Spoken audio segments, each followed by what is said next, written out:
Well, good morning, everyone, and welcome. I'm so pleased to be with all of you here today. My name is Andrea Hansen, and I'm a partner with Sutton Benefits and Pension.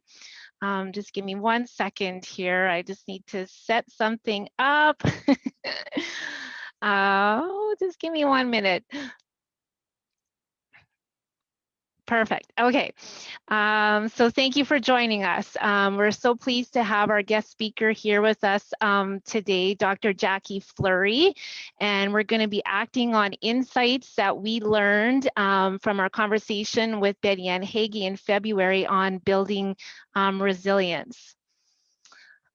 Oh, there's a message saying they can't hear me. Erin, can you hear me okay? Yes, I can hear you. You can hear me? Okay. Hopefully, Bev, hopefully you can hear me now. So we're thrilled to be here today to discover the basics of brain health and simple strategies for a happier brain and how we can have better performance at work and at home. So just a quick note, the chat box is open for everyone. So if you want to say hi, if you want to make comments during the presentation, please do so. If you want a private message to just a panelist, which is Erin from our office, she's our host today, and then Jackie and myself, you can message just us, or you can message to everyone as well if you want to share comments. So people sometimes ask me why we host sessions like this. And at Sutton, we want to help businesses, professionals, and families to simplify, preserve, and enhance their wealth and well-being so they can impact the world in a meaningful way. And I got an email, I think it was just yesterday, from a longtime friend of mine, Arlene Jorgensen, who had received the invite for the session. And I asked her permission to just share it with all of you because it just summed up perfectly why we want to host sessions like this. So my friend Arlene said, "Oh boy, do I need this next seminar. I've been struggling with my mental health these days, a combination of grieving, tough projects, and COVID depression." And maybe that's what I should call this, COVID depression. And she said, "I'm going to register." And she's been persevering, as I'm sure many of you have, with generous doses of sunshine, outdoors, more sleep, eating well, and cutting herself enormous slack by saying no. And she said, "This will soon pass," and thanked me for using our influence in such a positive way. So thank you, Arlene. I know you're out there listening today, and for those words. So today you're all taking a step forward in creating a healthy culture in your workplace and at home. And for some of you, many of you, you have probably seen this wheel before, but I just wanted to quickly share it with you because it sort of sets up the context of today. So this is our Sutton Employee Engagement Wheel. And when we're working with businesses, this is sort of our framework for looking at the bigger picture, because we don't just look at benefits or pension in isolation, but recognize when we're building these programs with an organization, it's centered around the mission and values of the company. And all of these components have to work together to get the best results. So today we're, focusing, on health and wellness, a bit on workplace culture, but you can see how we need to pay attention to all of these different areas. And so when we're working with clients, we do an assessment to help determine where the biggest gaps are and what we need to focus our priorities on. And then personally, we do a similar thing about balancing our wheel and looking at the 7 F's. And so today we're putting some attention into our mental fitness, a bit of our spiritual faith. We're going to have some fun today. So you're making an investment personally for all of you. And Then, before I formally introduce Jackie, I thought it would be great to just share a personal story as well. We kind of talked about from Sutton perspective, but I just wanted to share something personal with you today. And what makes this very special is my mom is here listening today, and this is my story, but it's also my mom's story as well. So this is going back a long time ago, but I remember the day. I was about 8 years old, I think, when my mom was driving away with my dad because he was moving away to a care home in Saskatoon. We grew up in a small town, Raymore, and dad was moving away because he was getting sicker and sicker with MS. And that day, I remember I was sitting on the step outside our house. I was going to school that day, and I watched them pull away in the car.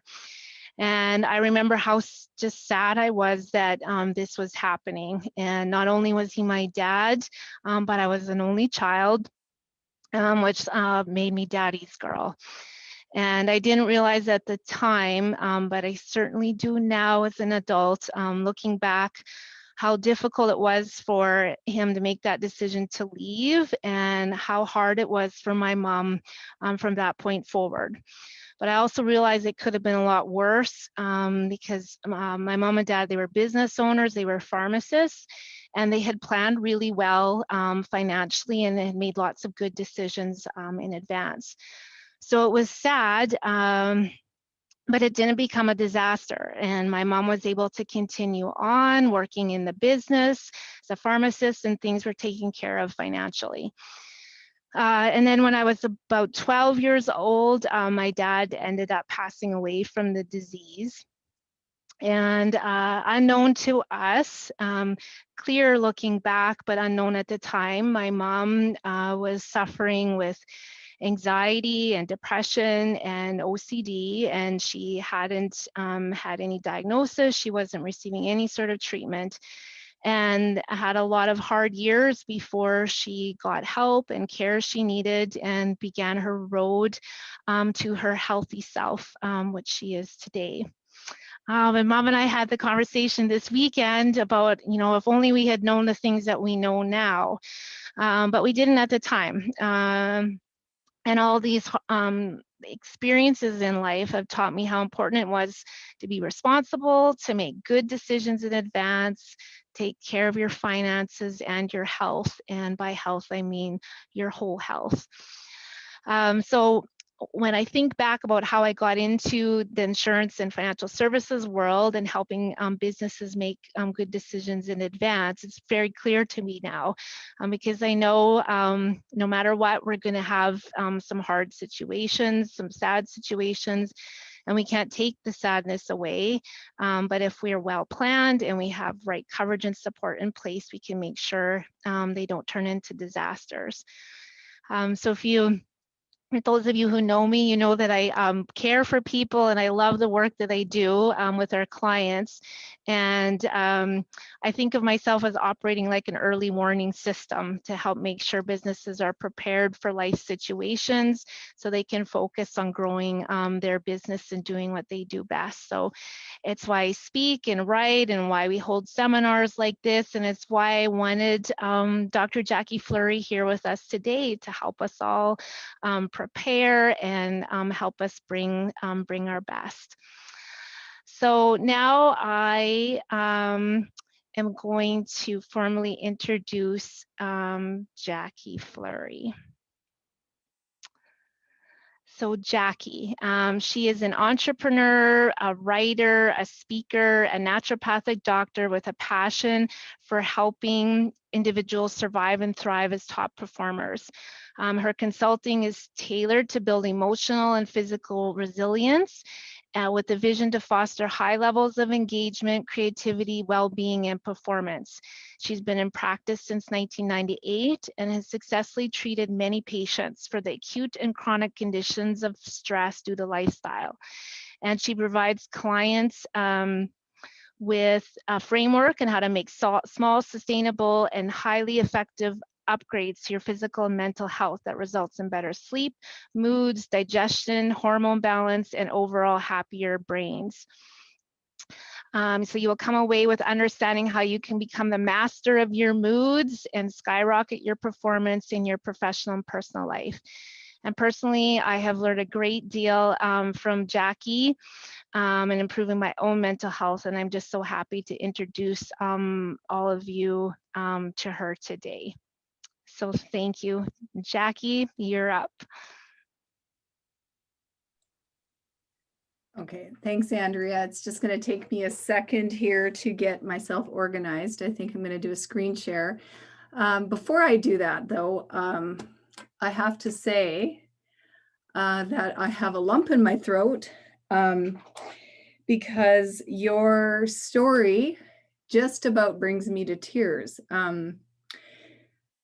Because I just feel so much empathy and compassion for you as an 8-year-old, for your mom as an adult, going through that. And it is such an honor to be here with you today and to be able to share my message, because so much of what you shared is what I've devoted my life to be honest. It is a passion of mine to be able to position people so that they understand that there's always something we can do to, to better ourselves, both physically and emotionally and mentally. And you bring the financial piece into it. And so I just want to hug you and your mom, and I'm just so grateful to have her on this webinar. So thank you, Mom, for being on this webinar, and also to Arlene, thank you for your message. That gave me goosebumps, because it really, those sorts of messages are why I get up every morning and want to spread the message of proactivity around both physical and emotional health. So I'm going to share my video here and get started. It's just going to take me a second to get myself organized here.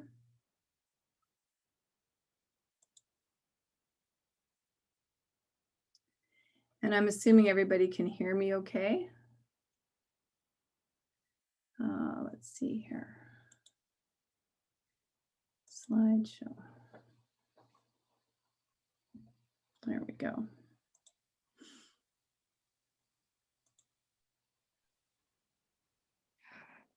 There we go. Are we good? Perfect, Jackie. All right, awesome. Okay.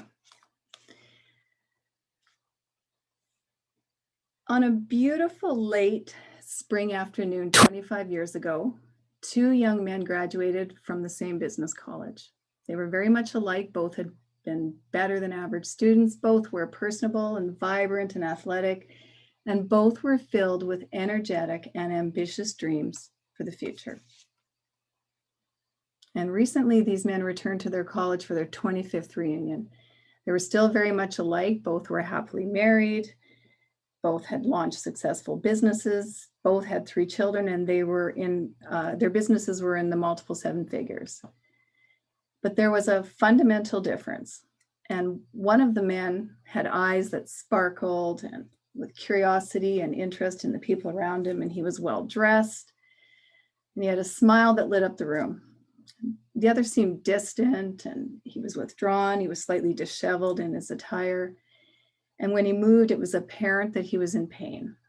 His eyes had dark shadows under them, and the buttons on his dress shirt strained from the hint of more than just a few extra pounds around his midsection.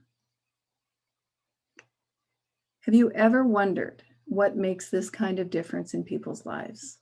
It isn't luck or genetics or good fortune.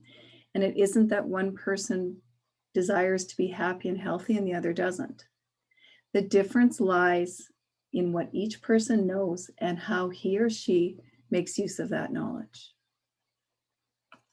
So I'm Jackie Fleury, and I'm best known for helping anxious and overwhelmed and exhausted professional and high achievers to feel back in control and more like themselves. And after working with thousands of clients over the past 22 years, when asked what they want to achieve from working with me, the answer is always some version of wanting to feel alive again. They want to feel happy and to feel excited about their lives and to get back to feeling as good as they once felt when they were at the top of their game. So if you can imagine, sometimes people actually forget what it feels like to feel good. And there have been countless times when I've listened to somebody's story and thought to myself, if this person had only found themselves to me 6 months earlier, or quite honestly, if they'd found anybody like me, that their ailments may have been prevented or at the very least minimized. So it's a great honor to be here with you today. And my intention is to have you come away from our time together with a fresh perspective on you and your relationship with stress. I want you to feel in charge and empowered when facing stress. And I want you to have some key takeaways that you can implement right now. In short, we are focusing on how to foster and nurture your resiliency in the face of stress and uncertainty. So let's talk about stress. Stress is actually anything that causes your body and your mind to respond. So this stress can be physical, so it could be an injury to your body, it could be extreme hot or cold temperatures, too much or not enough light, infections, seasonal changes, foods. It could be chemical, maybe it's alcohol or medications, internal toxins that your body generates naturally. There can be environmental stress, so work and home life. And of course, the more commonly thought about stress, which would be mental, emotional. So things like fear and resentment, grief, worry, shame, self-esteem, and then psychological stressors like relationship conflicts, financial strain, work demands. So as you can see, this list goes on and on. But it's important to note that stress can actually be both positive and negative. So you could win the lottery, or get married, or buy a home, or get a job promotion, and these are all positive stressors. But your body doesn't know the difference between attending a wedding or attending a funeral.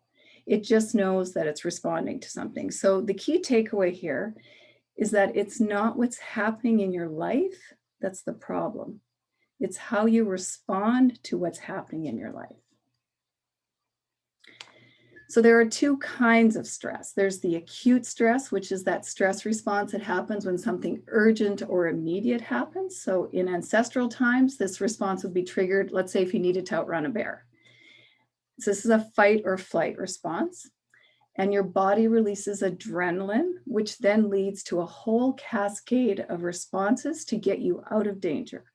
So your heart rate increases, your breathing rate increases, your muscles tighten, your blood pressure rises. And this is all to get you out of danger. But in today's example of stress, we're not outrunning too many bears. We're not fighting wild animals, but we might be experiencing fight or flight if, let's say, we get cut off in traffic or we're called into an emergency meeting. This is the type of stress response that's useful because it gets us through a crisis. And once that crisis is over, then your body returns to the original pre-emergency state. So chronic stress is what causes the wear and tear on our bodies. The primary hormone for chronic stress is cortisol. Cortisol is your sustained stress hormone. It's the hormone that allows you to get up and out of bed day after day after day, knowing that you're probably going to be facing the same stress today as you were yesterday. And this continuous activation of the nervous system has far-reaching effects on your body. So what happens when we're chronically stressed? Well, here's the million-dollar question. Do we get more easily stressed because we're inflamed, or do we get inflamed because we're stressed? So as you learn about the effects of stress on your immune system, on your gut health, and on your nervous system, you're going to see a pattern emerging. And it's kind of a chicken and the egg scenario. So which comes first? The stress, which leads to you to be inflamed and contributing to lowered immunity and compromised gut health and an imbalanced nervous system? Or do we handle stress poorly because all of these systems are compromised? So the answer to this is yes and yes. But the most important thing is, what do we do about this? And these are the strategies that we're going to focus on today. So let's talk about stress and your gut. So stress does a bunch of things to your digestion. So it can affect how quickly food moves through your digestion, and you might see either diarrhea or constipation. It can affect how well you digest, and it can interfere with the ability to absorb nutrients. So if things are just shooting right through you, you're not absorbing your nutrients. Stress can make the intestinal barrier weaker, and that allows gut bacteria to enter into your body. And we call this condition something called leaky gut. And stress can also change the gut bacteria, which can negatively influence your mood. So how does your gut affect your mood? So this is where we want to put our first poll up, Erin, if you have the technology available for that.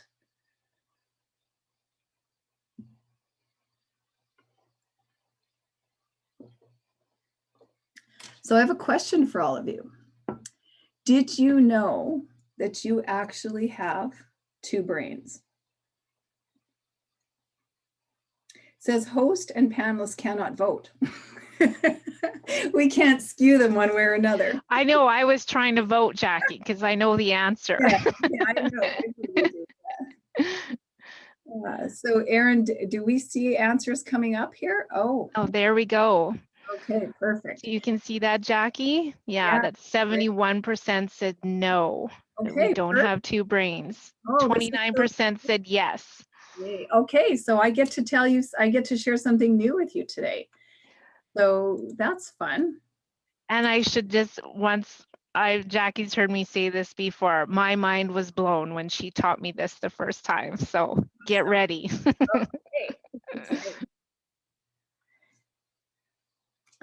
Okay, so now I'm locked up. I can't seem to move my screen.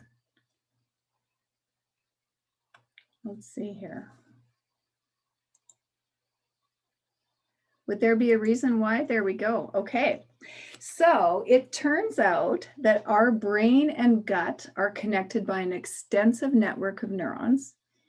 And there's a highway of chemicals and hormones that constantly provide feedback back and forth. How hungry are we? When are we experiencing stress? And if we've eaten something that could make us sick. So very simply put, the gut has the same amount of neurons in it as the brain and the central nervous system. And the gut can easily operate on its own, independent of the brain. And that's why we say that your gut is your second brain. So there are bacteria in your gut that affect your brain chemistry and a whole range of behavioral phenomena, which includes emotional behavior, pain perception, and how the stress system responds. So just by changing the balance between good bacteria and bad bacteria in your gut can alter your brain chemistry, and it can actually cause a person to become either more bold or more anxious. And if our intestines are unhealthy, they don't actually produce as much serotonin, which is what we call our feel-good hormone. So this little tidbit kind of blew me away, and I only learned this more recently, but we are actually only about 50% human. The rest of us is bacteria. So we have DNA. We all think about our genetics, and we think about our own human DNA. And we think about, genetics, and you've maybe heard the saying that genetics is what loads the gun and environment is what pulls the trigger. Well, we have one more component to that, and that is that 50% of us is bacteria. So there is the bacteria in our colon actually get the same vote as our human DNA, which means they get also to decide what is going to be expressed in our body and what isn't going to be expressed. So your gut, your colon is home to about 6 pounds of microbes. And they rule the roost, to be quite honest. They dictate what genes get turned on and what genes get turned off. And your gut produces 90% of the serotonin in your body. So this is your feel-good hormone. So even one round of antibiotics or one case of Montezuma's Revenge can actually turn you from happy to sad. And 25 years of working with the gut has shown me that over and over, fixing your gut can really help fix your brain. So our next poll question is coming up here, Erin.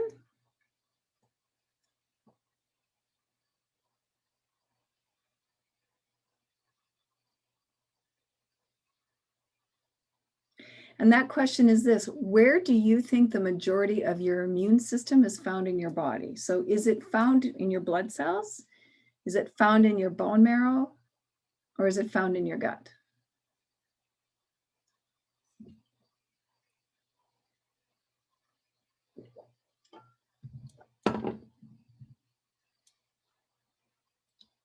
Ah, good answer, everybody. Yes, it is in your gut. Yay. We were listening, Jackie. Yes. You kind of knew this was coming. You know, I'm kind of a gut girl, so we kind of had a sense. But you're absolutely right. 70% of your immune system is found in your gut. So if you think about it, this makes total sense because we need so much protection in our gut. We literally take the outside world into our bodies every time we eat or drink something. And there is one cell layer between you and the external world. So we really need a strong defense army on guard in case something comes into us that is a threat to our immunity. And that can come in the form of bacteria or viruses or the wrong kinds of foods. So when it comes to stress in the immune system, stress signals the adrenal glands, which are located above the kidneys, to increase the production of cortisol. Cortisol is normally anti-inflammatory, and it helps regulate your immune response. But chronic elevations of that cortisol can actually lead to the immune system becoming compromised. That increases your stress hormones and it leads to increased inflammation. And then the inflammation further suppresses the immune response. So there's that chicken and the egg again. It keeps coming up over and over. And stress affects the gut, obviously, which then affects our mood and our immunity, and we become inflamed. And our brains don't work well when we're inflamed. So we become anxious and overwhelmed and depressed, which then, of course, further stresses our immunity and our gut health. So remember, it's not what happens to you that matters, it's how you respond. So how can we strengthen our resiliency to stress? So we want to focus on strategies that support the adrenals, the nervous system, the gut, and the immune system, because that will all increase our ability to buffer stress. And when we increase our buffer, we're better resilient and we perform better. So let's talk a little bit about the sleep as it relates to immunity and gut. So even one night of sleep deprivation was recently found to decrease your neutrophil count, which is a particular type of white blood cell, and to decrease your neutrophil function in healthy men. And the neutrophils are what attack the bacteria. So even one night of not getting good sleep. As it relates to the gut, elevated cortisol can cause an imbalance in your gut bacteria. And of course, that interferes with a good night's sleep as well. So who would have thought that altered gut flora can impact your ability to have a good night's sleep? As it relates to your nervous system, I always tell my clients there is nothing in a pill or a food that replaces a good night's sleep.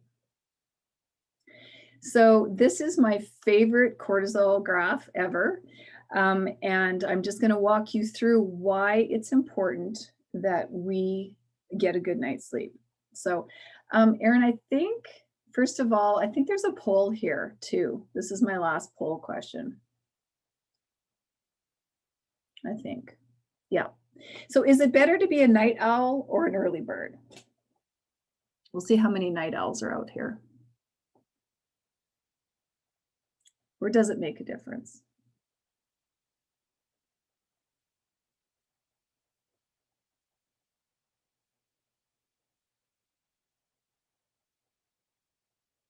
Early bird. Okay. Followed by it doesn't really make a difference. Okay, perfect.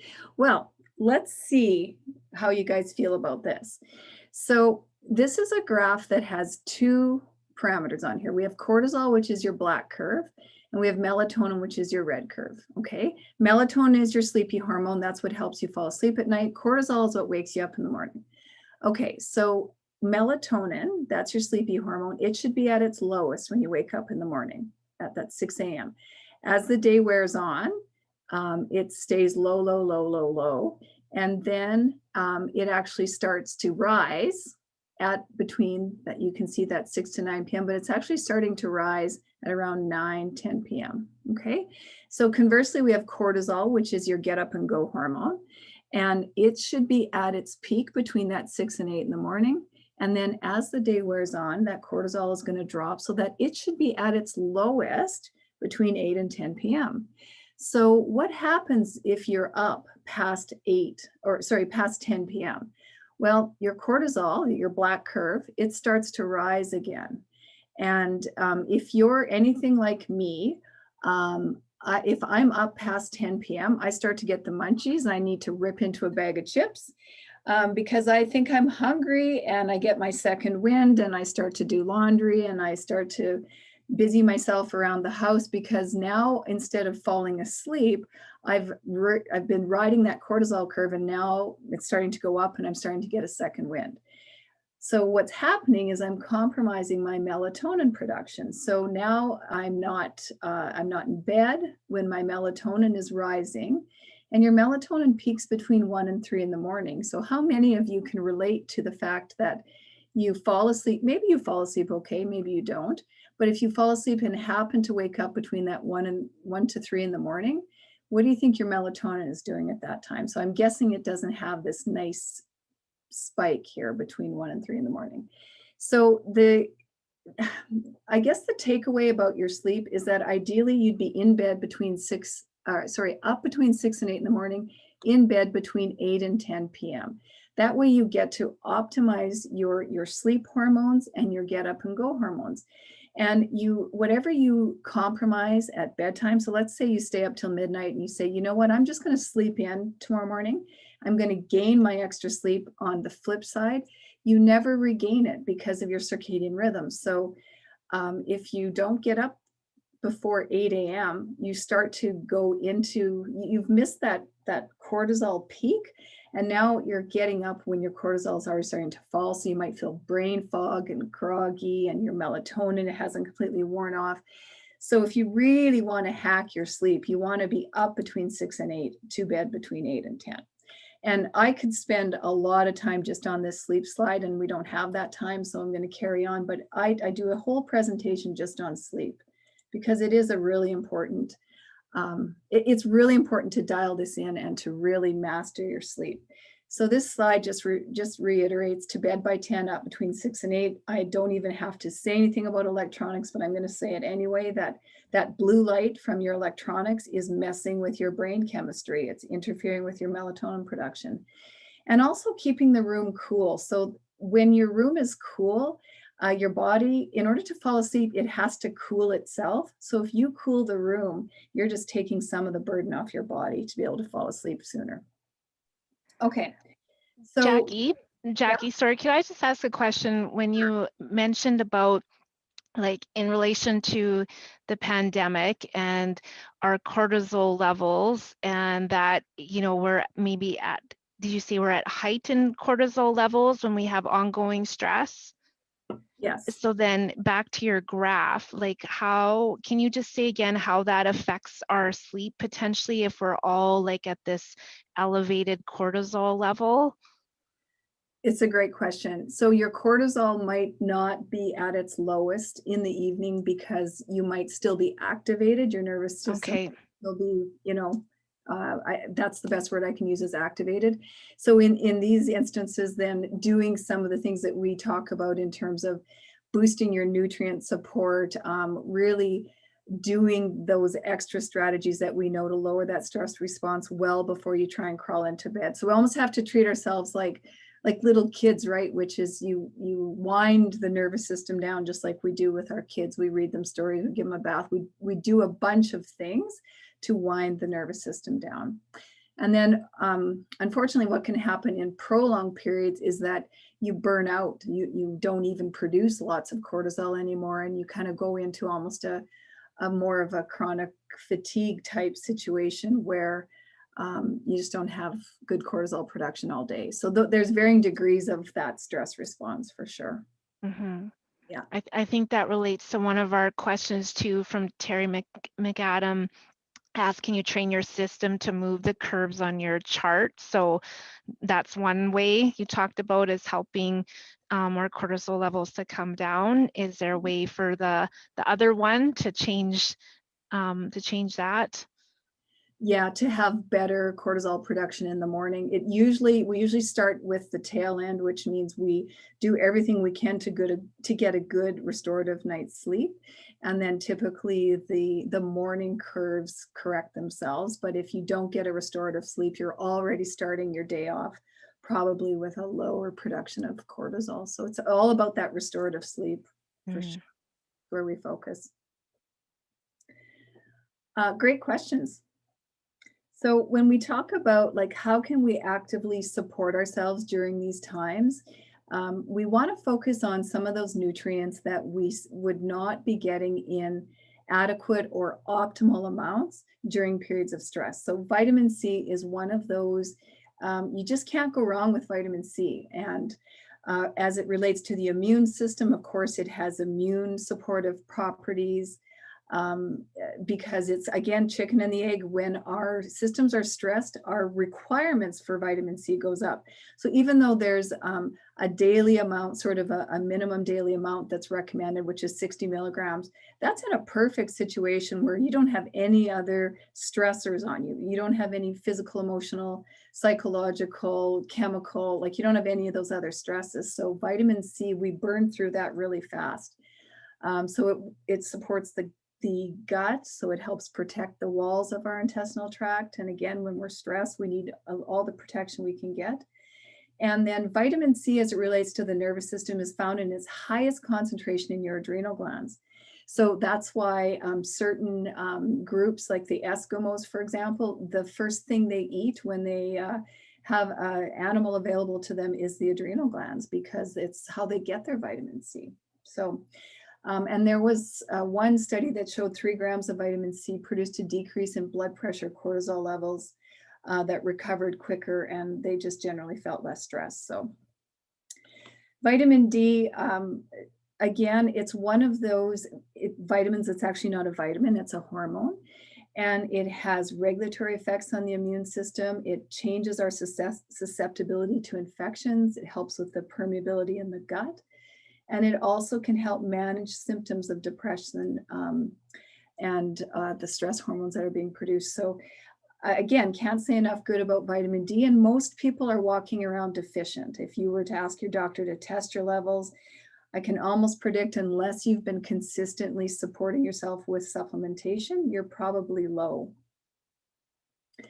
Magnesium, well, I love magnesium because it holds water in the stool, which helps with healthy bowel movements, but it's also a muscle relaxant, and it nourishes your adrenal glands and your nervous system. And again, I highlight certain nutrients because even if we ate the perfect diet, we're really not going to get enough of these. So B complex, things like B12, other B vitamins, they help with producing brain chemicals that positively impact our mood and other brain functions.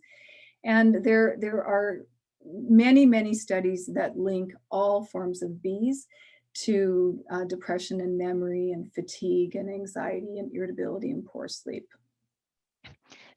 Jackie, just a question there about vitamin C and D for recommendations. I imagine it might somewhat vary depending on age and other factors, but do you have a general guideline for vitamin C and D? Well, vitamin C, anything that I would say 1 to 3 grams is a pretty safe dose, but vitamin C is pretty self-limiting because the more you take, the looser your bowels get. So if you get Loose stools, you know you've hit your dosage with vitamin C. And D, vitamin D, because it's a hormone, it is really one of those. I know it's really hard to get doctors to test this right now because everybody is focusing elsewhere. But vitamin D is so unique to each person's physiology and biochemistry. So I have some people that take large amounts to get their doses into therapeutic range. And some people are fine at 1,000, which is what the typical one little gel cap is, usually around 1,000. So this one is a very individual one. And it's really important to have that dialed in because you can be too high, but most people are too low. So when we talk about gut health, I think we'd all agree that life is better when you're having a good poop. And we focus on this because when I talk to people, anybody that's ever talked to me knows that I have no problem talking about bowel movements. And the only way we know if things are working optimally in our gut department is when you have a soft formed, easy to pass stool daily, at least one or twice a day. And it's got to be in the shape of a coil. So there are many different charts that you can research, and you can look at your poop and you can decide which one of these are you. Are you type 1, 2, 3? Are you a marbles, caterpillar, hot dog kind of a person? But generally, when I ask these questions, because if you're passing marbles, you're probably magnesium deficient and you're dehydrated.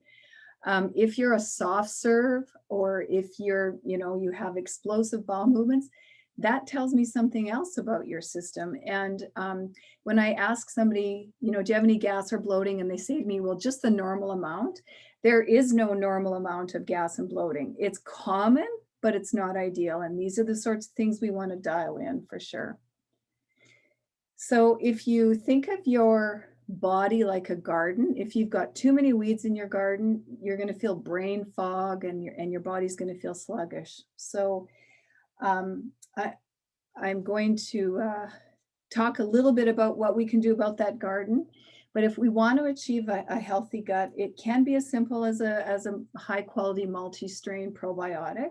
Magnesium softens the stools. It holds water in the bowels, 6 to 8 glasses of water a day. And then some additional considerations might be that we have to rule out food sensitivities or consider avoiding dairy. There could be some undiagnosed stomach infections going on, and you might actually be celiac and not know it. So there are varying things that affect your gut. And I will say it is important that quality really does matter. So oftentimes you get what you pay for. And also knowing that you may feel extra gassy and bloated if you do introduce a probiotic, and sometimes that just takes some time. And then prebiotic foods, things like asparagus, onions, fiber. Oh my gosh, I could just spend another whole hour just on fiber, and we don't have time for that. But if ever you want to get me going on fiber, that's always a fun conversation. So I just wanted to just touch really briefly on food allergies versus food sensitivities. So a food allergy is what causes your throat to close up and you develop anaphylaxis, and that's you definitely know if you have an allergy. But a food sensitivity is a delayed hypersensitivity reaction. And we could be walking around with these food sensitivities and not realize that we're just kind of low grade inflamed, which there's that inflammation that's going to affect your gut, your immunity, and your nervous system. So again, I don't have time to go into this more specifically, but just note the difference between the two. So when we go back to those college students, they both graduated from college together. They both got started together in the business world at the same time. So what do you think made the difference in their lives, both personally and with their business? Well, the answer is that they had knowledge. There was proactive knowledge and the application of that knowledge, taking what you know and then taking action to apply this information to your life. So when we talk about taking action, that could look like talking to your doctor because, things feel really unmanageable for you. This could save your life. And if the cause of depression or anxiety is due to a chemical imbalance, then certain medications can bring you relief and can effectively stabilize you so you can make other necessary changes to improve your well-being long term. I would encourage you to talk to somebody who understands mindset and the mind-body connection. So naturopathic doctors, functional medicine doctors, holistic nutritionists, we all see the body as being connected to the mind. There's this interconnection, this interdependency. It's not black or white.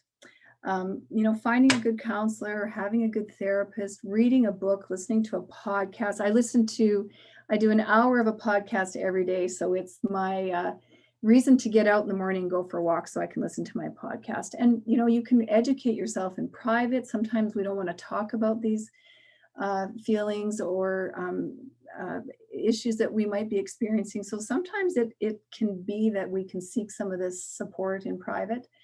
And there's great books, great resources. But one of the things that we might all struggle with is, if I'm a type A personality, I'm notorious for being an all or none kind of a person. And so the tendency is to take on complicated diets or exercise plans, and then they're not sustainable.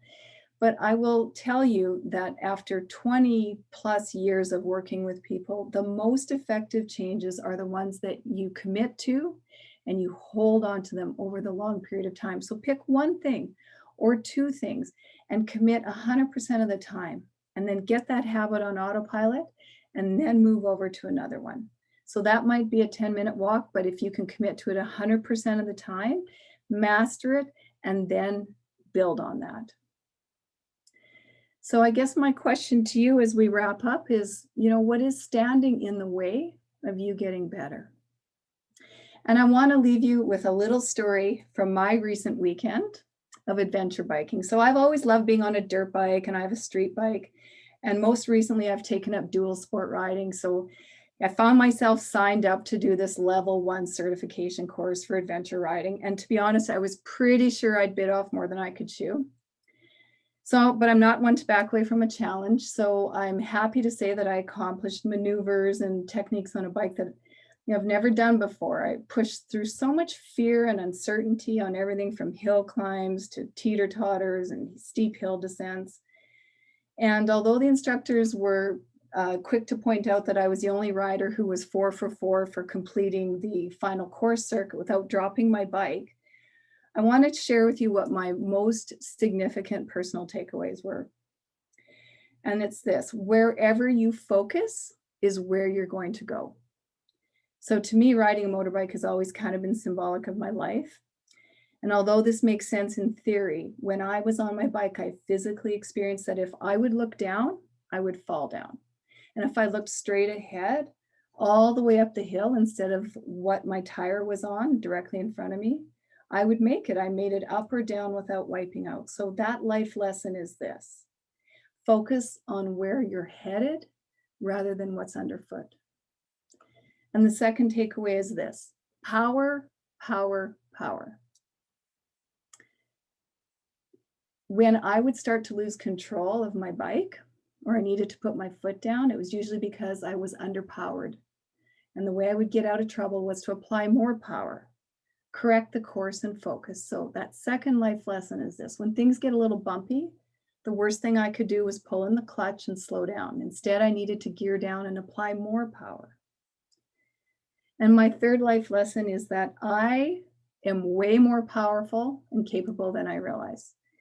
And there were so many times that I would sit and size up a situation. My heart was pounding out of my chest, and I would just stand up and accelerate right towards the obstacle. So that was profound. So here's my parting question for you. Do you believe that you are more powerful than you give yourself credit for? So you can find me in all these places, including all the social media usuals, Facebook and Instagram, and you can grab a copy of my book or reach out to me at the clinic. However you want to find me. But Andrea, I want to thank you so much for having me be a part of this. And thank you, Mom, for being on the webinar. And thank you, Arlene, for your email. And thank you, Erin, for being so technologically savvy. And to all of you, thank you for your precious time. I appreciate it. Aw, thank you, Jackie. If we were all together, we would all be standing and clapping. And I loved your ending. Such a great message and perfect way to close about, focusing on where we want to go and being in control. And I love I think it was your second one about gearing down and powering through. That was fantastic. So yeah, so many good takeaways, Jackie, and thank you for sharing your expertise and your knowledge and making uncomfortable topics comfortable. It was, yeah, it was really, really good. So we do have, before we close today, you got to hang on to the end. Everybody don't run away just quite yet, because we've got some great prizes from Jackie that you're going to want to hold on to. But first, we've got some complimentary upcoming education opportunities. And Erin is just going to pull up some quick polls so that if you are interested, all you have to do is say yes, and then we'll send you an invite to what's coming up. So the first one, I think this is the 6th time we're offering, they sell out every time, Workplace Mental Health Leadership Certificate Program. This is through Queen's University. It's an amazing experience. It's limited to a group of 25. And we get real in that training. There's lots of role playing and you actually achieve your certificate at the end. So if you would like to get invited to the next one, May I think is sold out already, but we have spots open in the June sessions. Just say yes and we'll send you an invite for that. And then I see some compliments in the chat. Yes, Catherine, the Workplace Mental Health Leadership Program. Thank you for that endorsement. Yes, very, very good. And then the second one is my partner, Stuart. He is hosting a webinar again, because again, very popular, the 3 biggest retirement fears. And so definitely, this is a part we didn't touch on today, but the financial stress is real and it's one of these contributing factors. And we don't want that fear holding us back and making good decisions about our finances. So if you want to invite for that, the next one is on May 18th. So just say yes if you'd like an invite. And then our third one is specific to benefits. We have our coaching connection for HR professionals. It's an accredited seminar, Benefits Administration 102. And our next one is on June 29th, and that's the lovely Stacy and Jesse that does that training. So you are welcome to join us on that next one on June 29th. So to close up our prizes today. So everyone, I need your full attention because this is the first 5 that respond. So Jackie's book, Master Your Mood, and it's plural, moods. We have more than one mood. It's a great book. I bought it years ago. I gave a copy to my mom and my mother-in-law, Pat. But Jackie is offering 5 of these books. So we just want them to those who are most interested. So first 5 people to put your name in the chat, you're going to get a book from us. And I see Bev Clausen, yes. Carlene, yes. Bieta. This is awesome. Perfect. So thank you. We will get those books sent out to you. So thank you again, Jackie, for being with us here today. We have another webinar on Thursday morning with Nicole Povey, and she is going to be focusing on health habits. And so very complimentary to everything we learned from Jackie today, and Nicole is a ton of fun. So I know many of you are joining us on Thursday. So we're looking forward to seeing you again on Thursday.